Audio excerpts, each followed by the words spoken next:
नमस्ते, मैं निशा जैन। आज हम पूरी दुनिया में टीकाकरण अभियान के सामने आई एक खास चुनौती की बात करेंगे। अमेरिका में हुए एक सर्वेक्षण से पता चला है कि उनके यहाँ 25% आबादी को सुई से डर लगता है। अमेरिका के टीकाकरण अभियान में सुई के अलावा भी दूसरे भय और अंदेशे बाधक बन रहे हैं। इन सब कारणों को मिला लिया जाए तो 52% लोग अमेरिका जैसे देश में भी किसी न किसी भय के कारण टीका लगवाने से बच रहे हैं। आधी से ज्यादा आबादी में सुई का डर होना टीकाकरण अभियान के सामने एक बड़ी चुनौती माना जाना चाहिए। अगर अमेरिकी मनोवैज्ञानिकों के शोध से यह बात पता चली है तो दुनिया के दूसरे देशों के स्वास्थ्य प्रशासकों को इस तरफ ध्यान देना शुरू कर देना चाहिए। अभी अपने देश में तो इस तरह के विश्वसनीय सर्वेक्षण की जानकारी नहीं है, लेकिन सुनने में जरूर आता है कि अपने यहाँ भी सुई से डरने वाले कम नहीं हैं। इनमें सिर्फ बच्चे ही नहीं हैं, बल्कि वयस्क और ज्यादा उम्र की स्त्रियां और पुरुष भी हैं। बहरहाल, अगर महामारी से पूरी तौर पर बचाव के लिए टीकाकरण अभियान ही अकेला उपाय है, तो दुनिया भर के स्वास्थ्य प्रशासकों को सुई से डर की समस्या के समाधान के लिए फौरन कुछ करना पड़ेगा।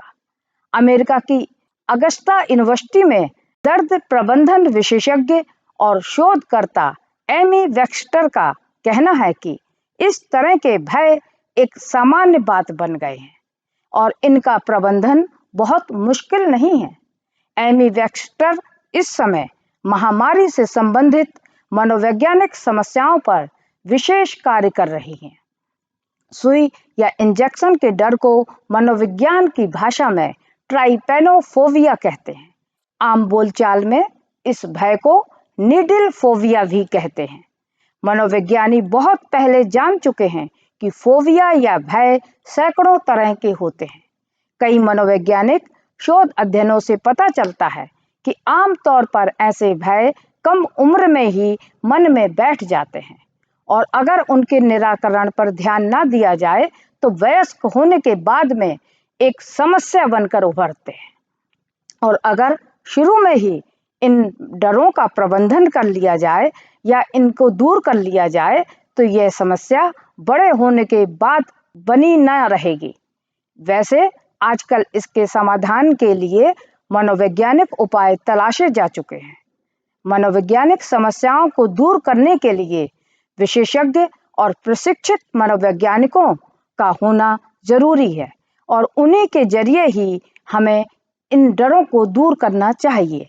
मनोविज्ञान में मनोपचार के 10 से ज्यादा उपाय हैं। उनमें कुछ ऐसे भी हैं जो थोड़ी सी जागरूकता बढ़ाकर काम बना देते हैं। मसलन मनोपचार का एक उपाय है समस्या की व्याख्या।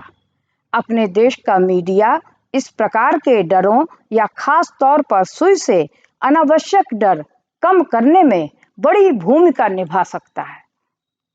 टीवी और अखबारों को, उनके पत्रकारों को मनोवैज्ञानिकों से मदद लेकर यह काम करना होगा। मनोवैज्ञानिक मानते हैं कि आमतौर पर ऐसे डर अनजाने में ही बचपन में बैठ जाते हैं। कई बार तो अज्ञानतावश बड़ों द्वारा ही बच्चों में ऐसे भय बैठा दिए जाते हैं। ये बात अलग है कि किशोर अवस्था के बाद बड़े होकर जब हम ज्यादा बीमार पड़ते हैं और हमें कष्ट होता है तो उस तकलीफ से बचने के लिए हम डरते डरते वह सुई भी लगवा लेते हैं और उसके बाद बचपन में बैठा वह डर कम हो जाता है।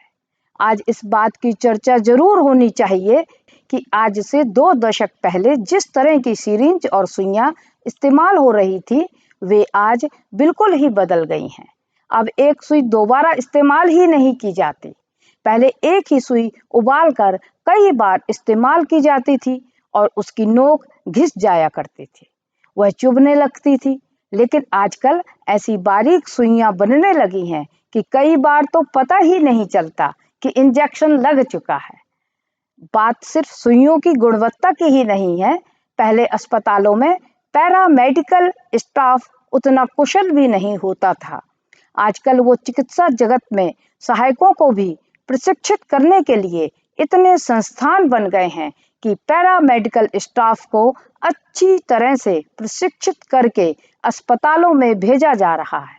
ये सब वे बातें हैं जिनकी चर्चाएं अगर सार्वजनिक रूप से बढ़ाई जाएं तो सुई के डर को काफी कुछ कम किया जा सकता है।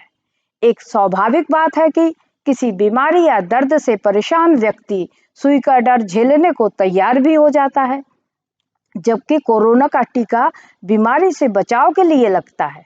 यानी सुई से डरने वालों को यह बताया जाना चाहिए कि कोरोना का संक्रमण कितना कष्टकारी होता है। उसके सामने सुई का जरा सा दर्द तो कुछ भी नहीं है। अपने देश में बच्चों को कोरोना टीका लगाने का अभियान शुरू होने वाला है।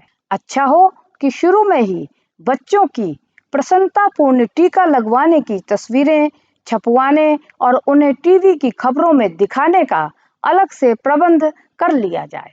यह बात बार बार कहने की जरूरत नहीं है कि टीकाकरण जैसे अभियानों को सफल बनाने में मीडिया की बड़ी भूमिका होती है। धन्यवाद।